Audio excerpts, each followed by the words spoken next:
नमस्कार सगळ्यांना, welcome back to my channel. कसे आहात तुम्ही सर्वजण? मस्त आणि मजेतच असाल. खूप दिवसांनी मोठा ब्लॉग बनवत आहे. तुमच्या सर्वांचं ब्लॉगमध्ये माझं स्वागत आहे. आज आहे वटपौर्णिमा, त्यानिमित्त माझी पूजा मस्तपैकी अशी झालेली आहे. तुमच्या सर्वांचं माझ्या चॅनेलवरती आणि माझ्या ब्लॉगमध्ये सर्वांचं मनपूर्वक स्वागत आहे.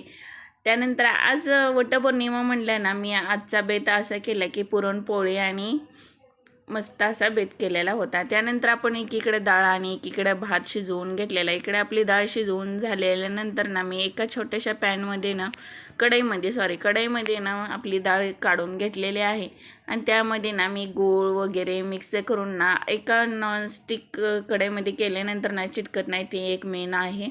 त्यानंतर आम्ही ह्यामध्ये गूळ घातला आणि मिक्स केलं.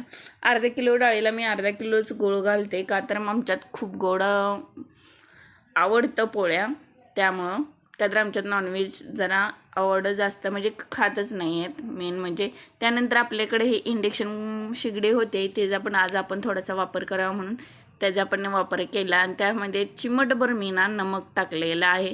कुठल्याही गोड वस्तूसाठी आपण थोडंसं जर नमक टाकलं ना खूप टेस्ट भारी लागते.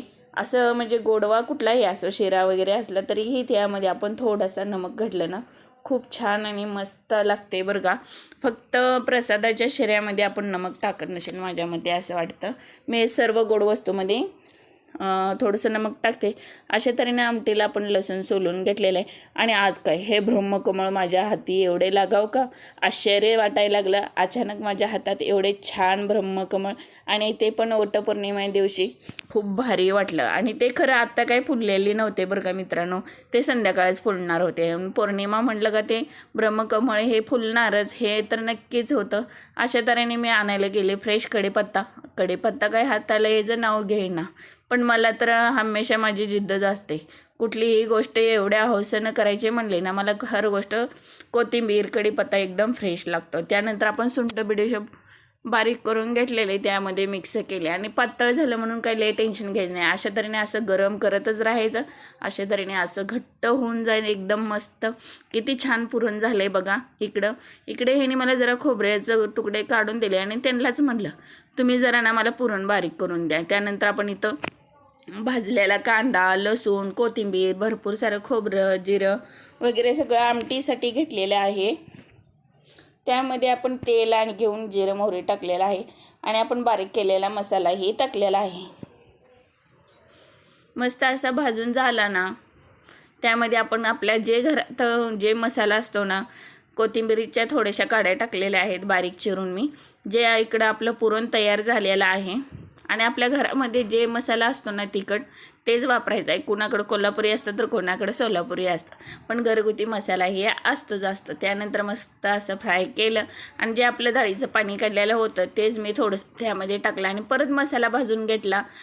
मसाला भाजल्यानंतर जे पाणी आपलं शिल्लक होतं त्यात ओतून घेतलं आणि खूपच घट्ट वाटायला लागले. का तर ना मी ह्या वेगळ्या जरा टॅकनं ना डाळ शिजवते. का तर डाळ कुकरला लावायच्या आधी मी 10 मिनटं तर ना अशीच शिजवून घेते आणि परत कुकरचं ढक्कन लावते. तऱ्हेने डाळ जर शिजवले ना खूप दाटसर अशी येळूणी आपली निघते बरं का. त्यामध्ये थोडंसं नमक टाकायचं आहे आणि अशा आपल्या तऱ्हेने मस्त अशी कटाची आमटी तयार झालेली आहे. येळूणी कोण येळूणी म्हणता, कोण कटाची आमटी म्हणता. आपण इकडं पीठही मळून घेतलेलं आहे, इकडं मस्तपैकी कटाची आमटी तयार झालेली आहे. आणि सर्वात आधी मी इकडं नैवेद्य करून घेतले. का तर ह्यांना कामावर जायला ना खूप म्हणजे खूपच उशीर झालेला होता आणि पटकन असं नैवेद्य करून घेतलं आणि ह्यांना म्हटलं घरातल्या देवांना ना आपला नैवेद्य दाखवून घ्या आणि असं त्यांना प्लेटमध्ये नैवेद्य दाखवला. त्यानंतर मी पटपट अशा पोळ्या करून घेतल्या आणि टम्म अशा फुगून मस्त झाल्या त्या पोळ्या. इकडं बघू शकता किती छान झालेत ना, बघून मग बघताच मन भरायला असं त्यांना. त्यानंतर मी असंच मस्तपैकी असे तूप, दूध, भात आणि येळवणीची आमटी आणि पोळी असं त्यांना वाढून दिलं आणि तुम्ही जेवण करून घ्या. त्यानंतर ना खूप बायका वाट बघायला लागल्यात, पटपट आवरायला घेतलं आणि मी माझं स्वतःचं अशा तऱ्हेने असं आवरून घेतले. कशी दिसते मी हे कमेंट करून नक्की सांगा. अशा तऱ्हेने मी वडायला निघालेले आहे पटकन आवरून.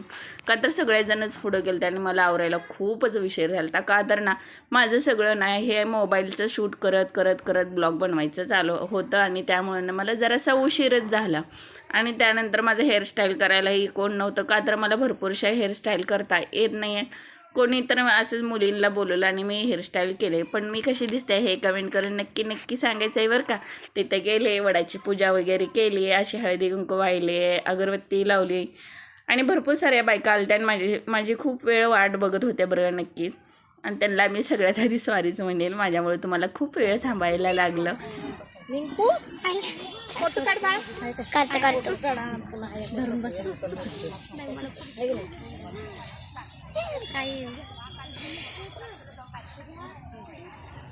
पूजा फोटो काढूया मग जा आपला काढू एक काढू बाळाला ठेवून आलेस मोठी घातली आले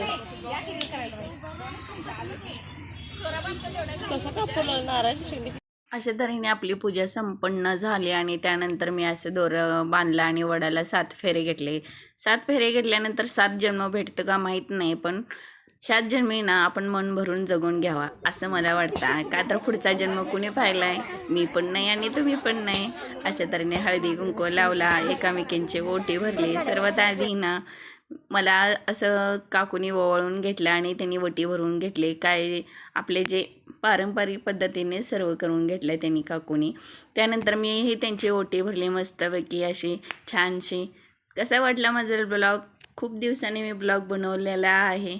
आवडल्यास सर्वांनी लाईक करायचं आहे, सबस्क्राईब करायचं आहे, माझ्या चॅनेलला सपोर्ट करायचा आहे.